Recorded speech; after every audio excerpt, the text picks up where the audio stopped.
Hello, hello, hello.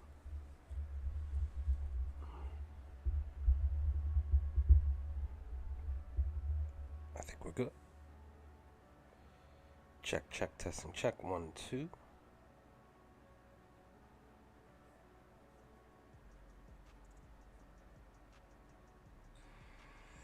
Hello, hello, hello.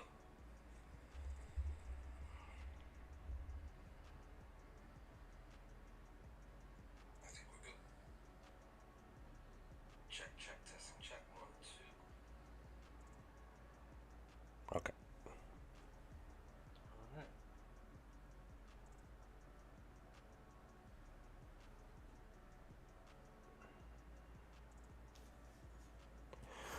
We're back with another reading of Chaos Rising Thrawn Ascendancy prequel book number one. Hope you all are doing well, good, all right, okay. Today, middle of the week, we are drawing near to the end of October and closing in on November. And yeah, just can't wait for to get through the rest of this month and see what November holds. Maybe possibly there'll be some Star Wars news for early 2024. Maybe next month we will see what happens with that. So again, like I said, hopefully that that information will be shared from Disney, from Lucasfilms, from somebody at some point. Maybe, possibly, we shall see. But there's a specific live stream that I do want to do. Probably going to do it this weekend, probably Friday or Saturday. Something that me and a buddy of mine were talking about, and just like just want to kind of share my thoughts and views on this very, very touchy subject when it's pertaining to Star Wars. But definitely still will for sure do another chapter reading, which should be Memories 2 this Saturday as well. So it's more than likely going to be two streams on Saturday and or a stream on Saturday and a stream on Sunday. But definitely I have to get this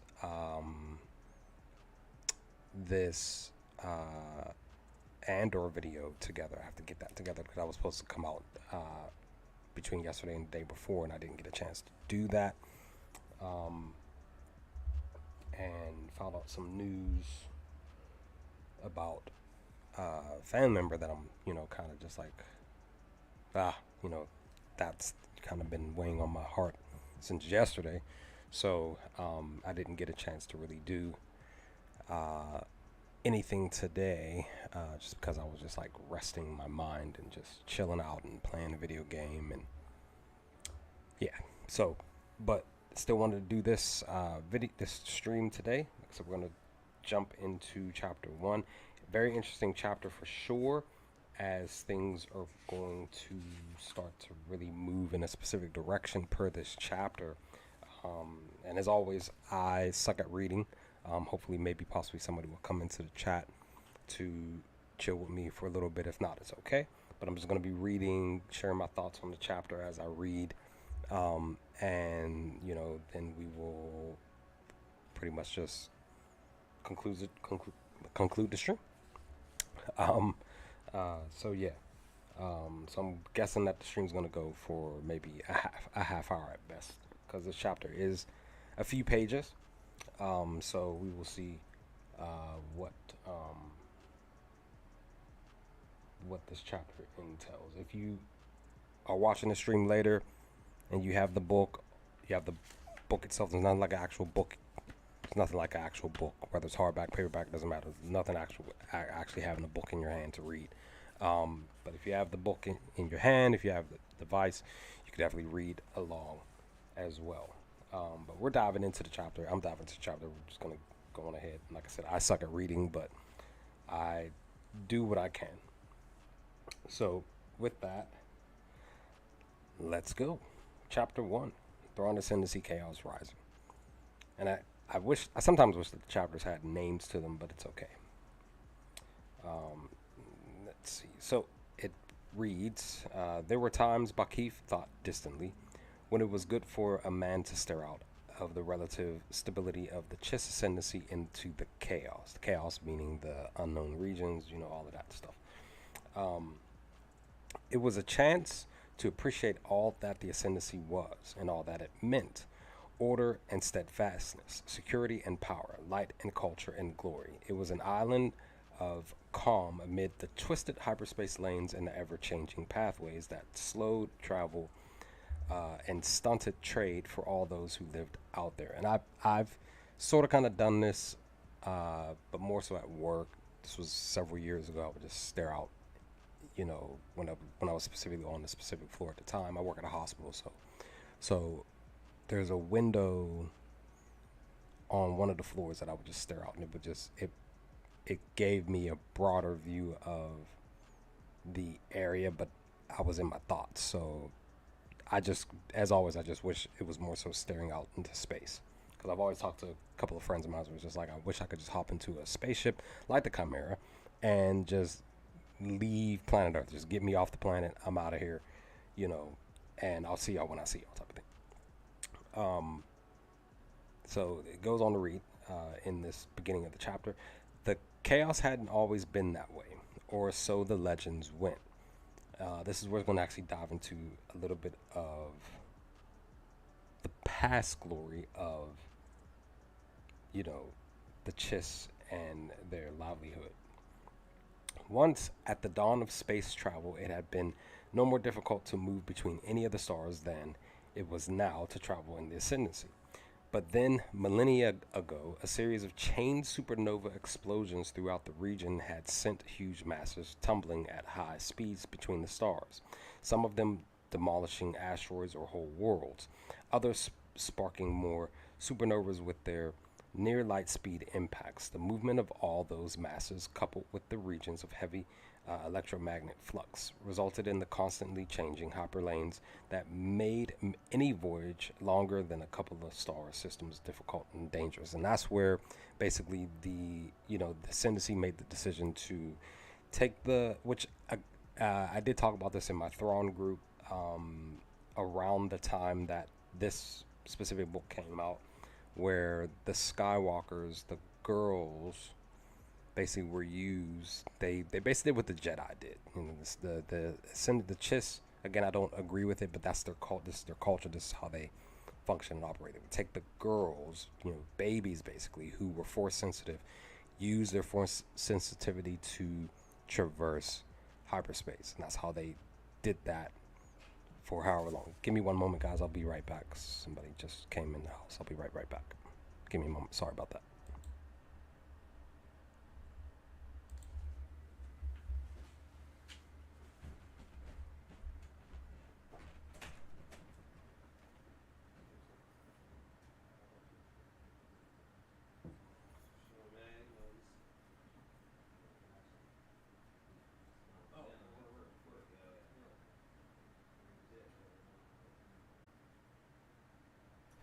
What about a facility?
Okay, so sorry. A family member stopped by the house randomly, but I'm back.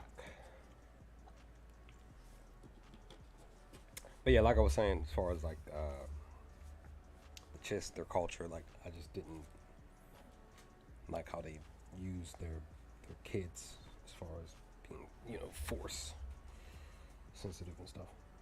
That's for the girls and stuff. But that's kind of a spoiler thing because that's what's talked about in this book anyway. But yeah, let's continue. Okay, let's see.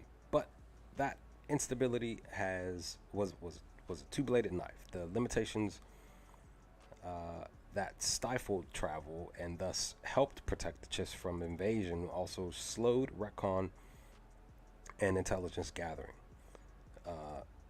Recon, excuse me, intelligence gathering.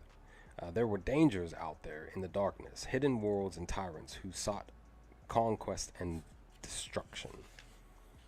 Once those tyrants had apparently now. Oh, shoot.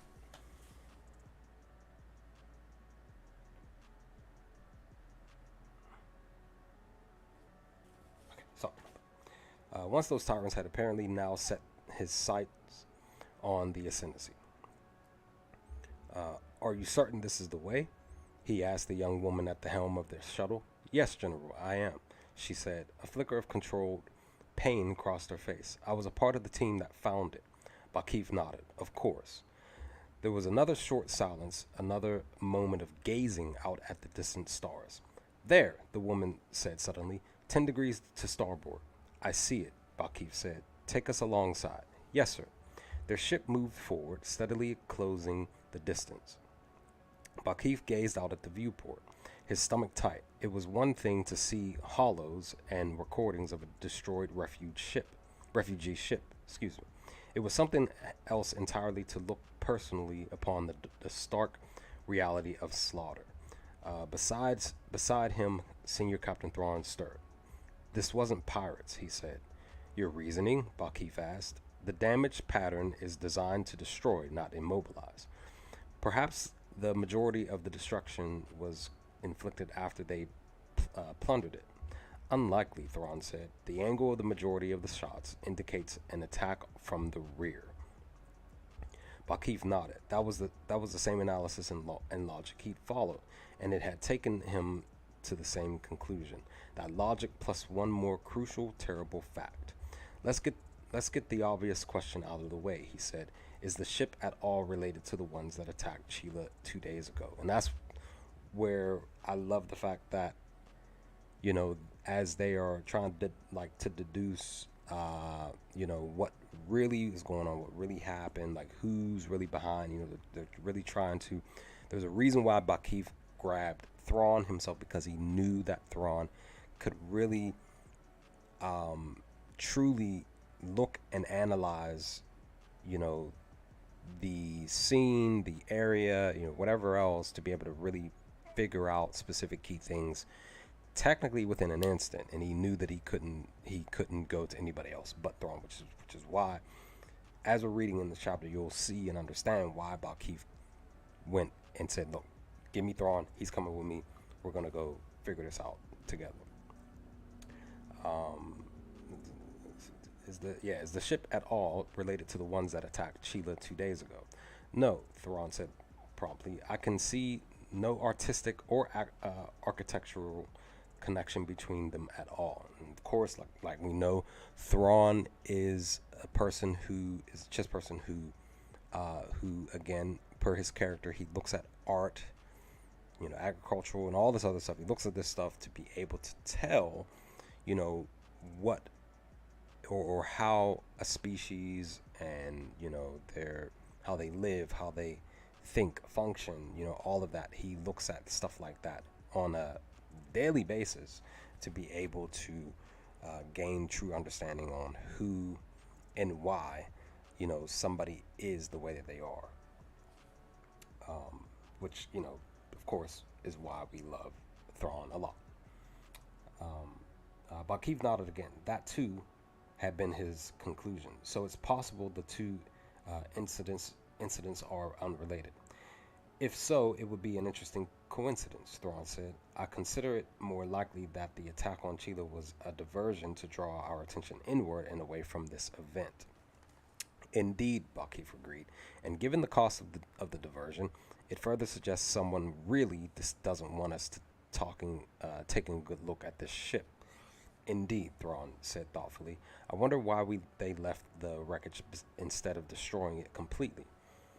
Which is also interesting because, you would think they would destroy something like that. They would just, but they didn't. But there's, of course, got to be a reason for this occurring. I can tell you that, sir. The pilot put in. I was on the patrol ship that spotted the attack. We were too far away to intervene or to get any real sensor data, but the attacker apparently spotted our approach and decided not to risk a confrontation. There we go. By the time we arrived and began our investigation, it had escaped back into hyperspace. And that's what. It's right there, literally in the next next paragraph, right? So we already knew about the attack, Bakif added. The diversion was this presumably an attempt. The diversion was then presumably an attempt to push it out of our attention. At least until more time had passed, Thrawn said. How much time, sir, do you estimate? Bakif shook his head. Impossible to say for certain, but given the Syndicure's outrage at the Chila attack, I'm guessing they'll keep up the pressure on the fleet to find the culprits for at least the next 3 or 4 months, assuming, of course, that we don't identify them before then. So Bakif is basically saying that it's going to take time to really figure things out per what the Syndicate is trying to figure out and midst their own frustrations and outrages and stuff like that. You know what I mean? Because at the beginning of the book, they had the conference, the meeting of the minds of the ruling families, and everybody's yelling at each other, pointing fingers, and this, that, and the third, and really trying to figure out what's really going on. But of course, this whole situation is going to take, a few months at best to really figure out.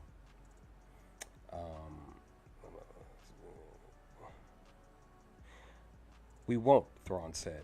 From the recordings I saw of the attack, the ships look old, even marginally obsolete. Whoever their master was, he chose ships that'll most likely bear little resemblance to what he's using now. Bakif smiled grimly. But then, a little resemblance may be all we need. Perhaps. Thrawn's gesture toward the wrecked ship. I assume we'll be going aboard? Bakif looked at the pilot. Her cheeks were tight, the skin around her eyes pinched. She'd been aboard once and clearly had no desire to go back. Yes, he said. Just the two of us, but the shuttle crew will stay here on watch. It's the first time, because again, Thrawn does say the word perhaps a lot. This is actually the first time that he says it here in chapter 1, if I remember correctly. Could be wrong. I'm going to have to go back and read the prologue and Memories 1 to, because I can't remember off the top of my head, but I believe this is the first time that he says the word perhaps. Let me see. Understood, Thrawn said. With your permission, I'll prepare the boarding suits. Go ahead, Bakif said. I'll join you in a moment. He waited until Thrawn had left. I presume you left everything as you found it? He asked the pilot. Yes, sir, she said. But, Bakif prompted. I don't understand why you wanted it left intact instead of bringing it in for a more thorough investigation, she said. I can't see how anything in there would do you any good. You may be surprised, Bakif said. We may both be. He looked toward the hatch where Thrawn had gone. In fact, I'm counting on it. And that's more so him saying, like, I'm trusting in Thrawn to really, really put his mind to work on what needs to get done as far as figuring out this information on this ship here. And then we basically switch from one scene to the next. That's how the books go. You would see that a lot in the movies and stuff. It would just fade into another scene. Bakif had seen the hollows of the patrol, had sent to the Syndicate on Chila the expansion of Defense Fleet headquarters on Napier. Like the ship itself, the reality was far worse. Wrecked consoles, fried data storage banks and modules, destroyed sensor clusters and analysis pods, and bodies. Lots of bodies. Of course, there's bodies. I mean, that's, you know, comes with territory of ships like that size and stuff like that. Definitely a lot of lives lost during uh, during the attack on Chile. This wasn't a freighter. Thrawn's voice came softly through Bakif's helmet speaker. It was a refugee ship. Bakif nodded silently. Adults, mitigers, children, the whole range of life experience had been represented. All of them slaughtered with the same brutal efficiency. Man, which is whack. Not the babies, right? What did the fleet's analysis give us? Thrawn asked. Precious little, Bakif admitted it. As you already noted, the ship's design isn't one we've seen before. The victim's nuclear, excuse me, nucleus code isn't in our data listings. The size of the ship suggests it didn't travel overly far, but there are a lot of planetary systems and small nation clusters in the chaos that we've never visited. And their physical characteristics, Thrawn waved a hand. Not easy to read, Bakif said grimly, shivering in spite of himself. Explosive rounds had left very little even for the best reconstruction team to work with. I was hoping there might be something you could glean from what they left behind. It really does suck. Like it's refugee ship and they just like took out, you know, women and children, you know, men, you know, they just families they just took them out. Like, what the hell? Sucks. There are a few things, Thrawn said. The basic ship design has certain characteristics like that likely translate to other aspects of their culture. Make sure that okay. Looks like I'm okay.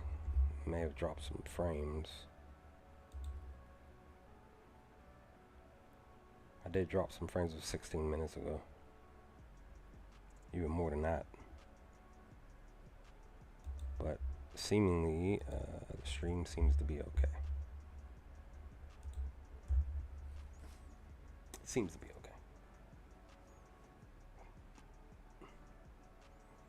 Let me see. Their clothing too is distinctive. In what way?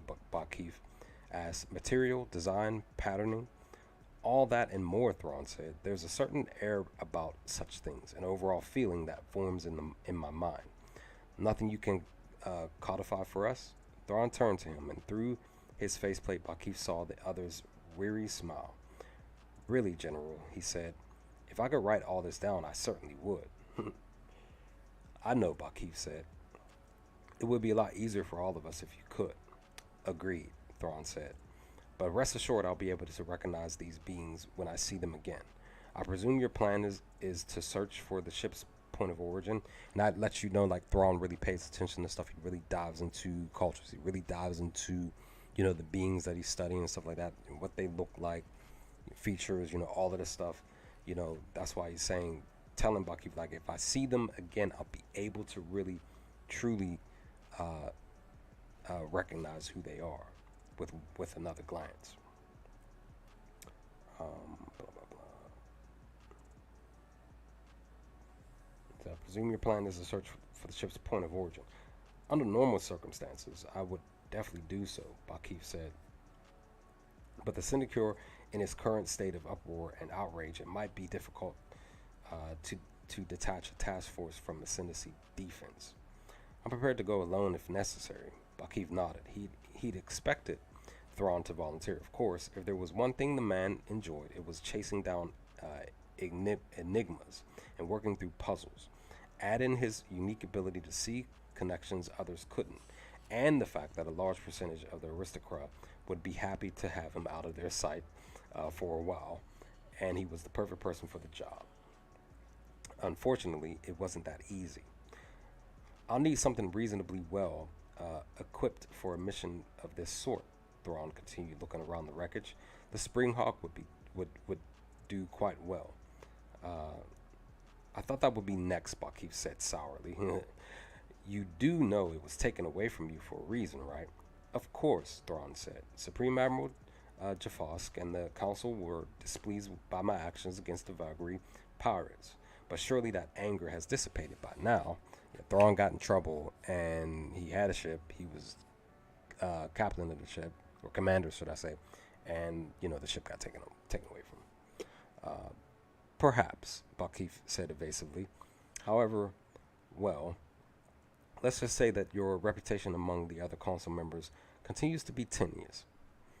Certainly, the defense hierarchy council's annoyance at Thrawn's actions had been the official reason for him being removed as the Springhawk's commander.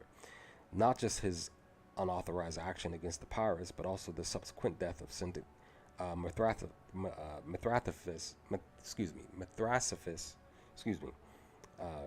and the loss of valuable alien technology.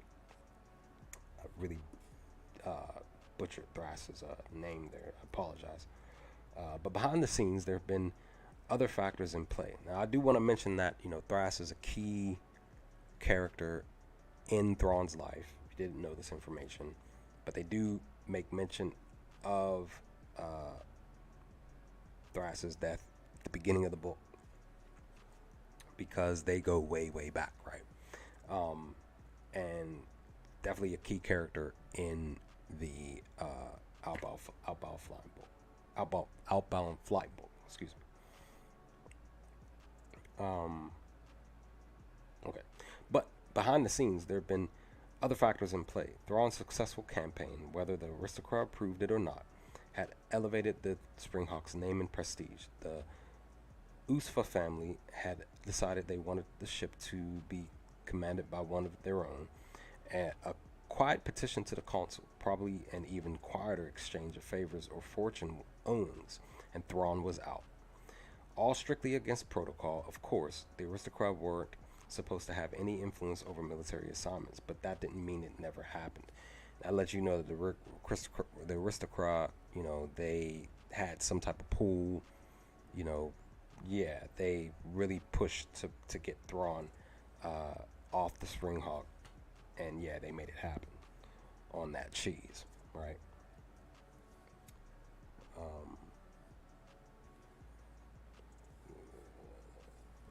But I didn't.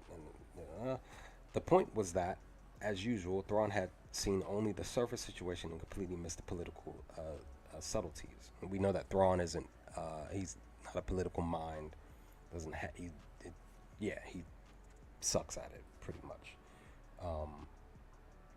But I always think that in an alternate universe, Thrawn is very tactical and political. But that's for another conversation, another video, another stream, all that stuff.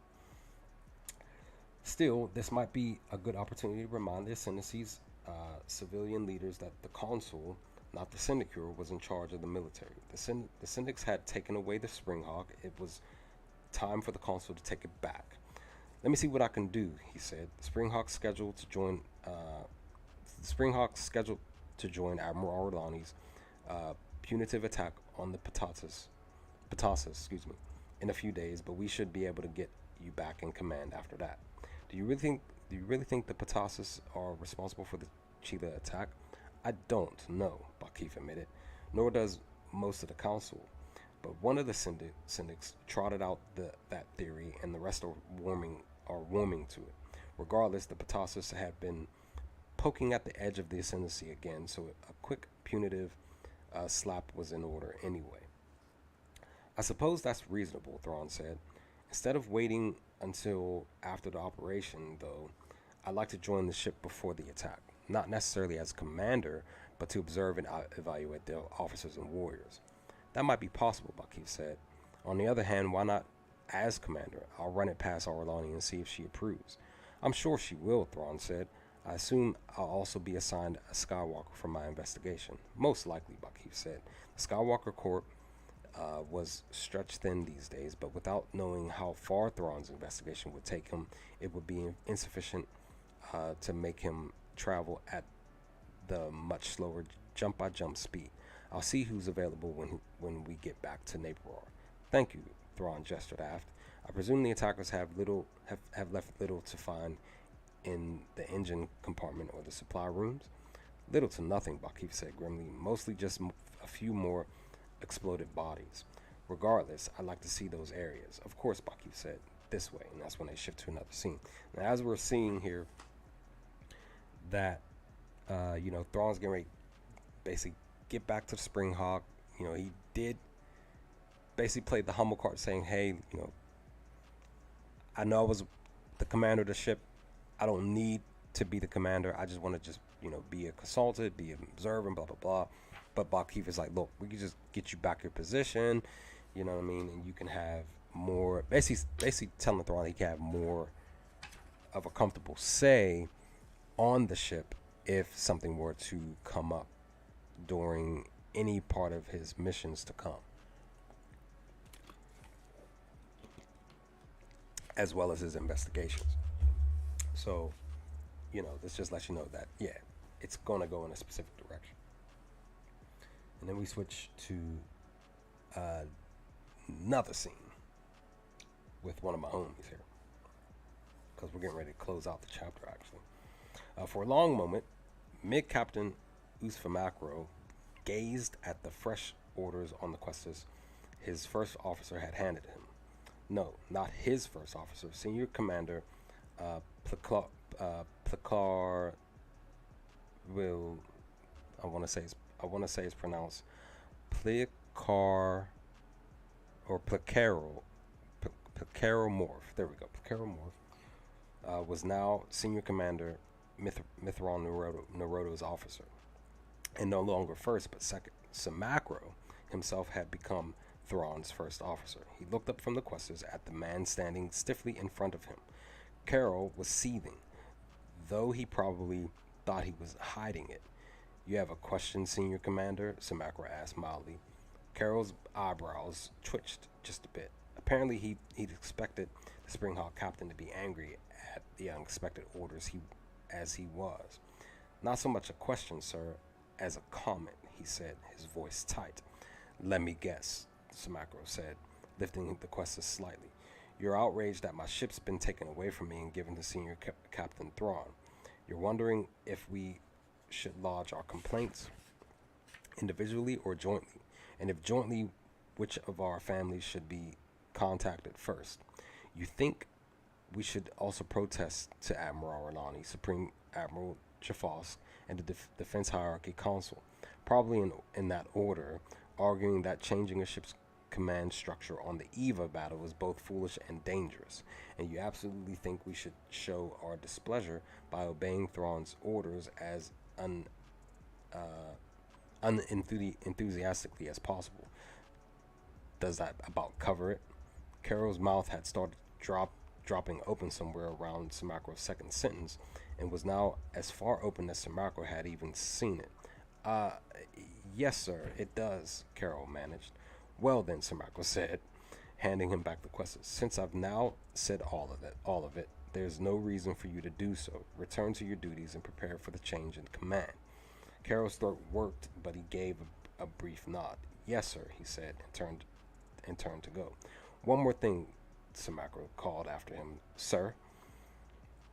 Samacro let his eyes narrow. If I ever catch you disobeying an order, anyone's order, or obeying a legal order slowly or impromptly, I'll personally have you brought up on charges. Clear? Very clear, sir, Carol said between stiff lips. Good, Samacro said. Carry on. I love this part just because Samacro, he's my homie, even though he don't know me, right? And yes, he doesn't like the fact that, he got his ship taken from him. He's gone from commander to first, you know what I'm saying? But he's still a man of duty. At the end of the day, he's still a just man of duty, son. And he's like, look, I don't like it, but I'm gonna do my job. And that's how I personally do relate to Samacro, because if I don't like something at my job, I'll gladly tell management, like, look, I don't like it, but I'll still do it. But I'm letting you know I don't like it. just to let you know, like, this is whack. I mean, I literally told my supervisors, even my boss's boss, like, I don't like it, because they need to know that they can trust my opinion, and it's honest. But I'll still tell them at the end of the day, I'm still do the job. I'm a team player. I'm gonna get the job done. I just don't like it. Try to come up with a better idea. That's literally what I told my boss's boss. Like, try to come up with a better idea while we work on this current one that doesn't sound too fitting for the department. You know what I mean? So yeah, that's me. I'm some macro son. Let's see.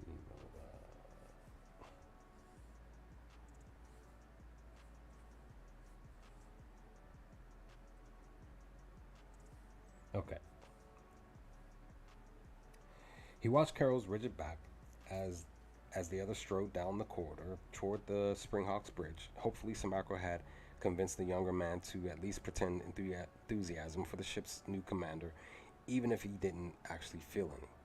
Which was a facade that Samacro himself had better make sure he nailed up in front of his own feelings, because he was furious, outraged, betrayed, all of it. How dare the Council and the Supreme Admiral Jafos do this to him and the Springhawk Supreme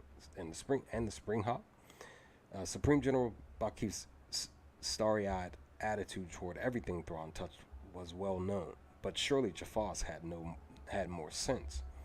Still, the orders had been cut, and protesting the way Carol wanted would do nothing except add fuel to an already simmering fire. So Samacro would do his job, and he would make sure the rest of the ship's officers and warriors did the same. And he would hope very hard that whatever political mess Thrawn made this time wouldn't blow up in all of their faces. And that ends chapter 1, and we'll be preparing to dive into memories 2 this weekend. But what a chapter indeed. They really, really just dived into Thrawn's character here. Even just a little bit, they brought up the how the Ascendancy, how things were in the past before these supernovas happened, how things went in a specific way, and of course, like I said, Thrawn and Bakif really working together. More so, Thrawn just really figuring stuff out, asking specific key questions, as he was literally looking over the ship, looking over the diversion and all of that. All of that stuff was happening here in chapter 1. And now they're getting ready to do some other stuff, and of course, Thrawn gets the Springhawk back, and of course, my homie Samacro is not happy about it, but he is. At the end of the day, he's a soldier. He's gonna do whatever needs to be done in the midst of his displeasure of certain things. Team player at the end of the day, but I love the fact that he's very opinionated and very blunt, and you know what I mean. He does indeed doesn't hold anything back, but he's still a chess man who makes the decision to say, I'm gonna go do this because you're requesting me to do it, more so commanding me to do it. I'm gonna do it, but I don't like it, but I'm gonna do it. So yeah, I just love even just the intro of Samacro at the end of the chapter, because once we dive more into the first book, you're gonna really see how Samacro flows as a character, and his many conversations between him and Thrawn is going to be very hilarious. But that's chapter 1. I really love this chapter a lot, like I said. And once we dive into these memories as well, you're going to really start to see some interesting stuff with Thrawn, and some other stuff that's going on that's going to tie into the main story as we move forward. But with that, I'm out. Nobody stopped by in the chat, which is fine. I think I possibly had a few viewers pop in to just check it out, which is fine. But if you read along and per this chapter, let me know your thoughts in the comment section. If you feel like it after the stream has gone, let's talk about some things. I'll definitely respond to your comments if you feel comfortable with having a chat with me in the comments. But bye, guys. Enjoy the rest of your evening, noon, and night. Enjoy the rest of your week. Like I said, I'm gonna look to work on this video of Andor for this weekend. Definitely for Saturday, maybe even Friday. We'll see what happens. But if I can't do it tonight, definitely look to do it tomorrow after work. But I'm out, guys. I'll holler at y'all later. And stay safe, stay humble, and remember, the Force will be with you.